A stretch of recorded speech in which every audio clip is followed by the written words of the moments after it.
दर्शकहरू यो चाहिँ सिन्धुली जिल्लामा अवस्थित सेतीदेवी मन्दिर रहेको छ। यो बाटोमा यो सडक खण्डमा र यहाँ मूर्ति पनि रहेको छ सेतीदेवीको। यो चाहिँ सबैले चाहिँ यहाँ यो बाटो हिँड्दाखेरि चाहिँ ऐना चढाउने गरेको पाइन्छ, देख्न सकिन्छ। ऐना यसरी प्रशस्तै चढाइएको देख्न सकिन्छ बाटोमा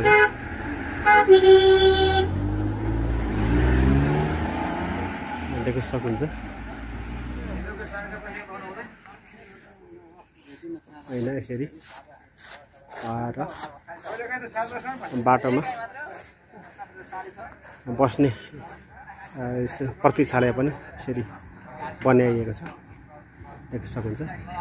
यो बाटो हिँड्दा चाहिँ सबैले ऐना आफ्नो गाडीको नम्बर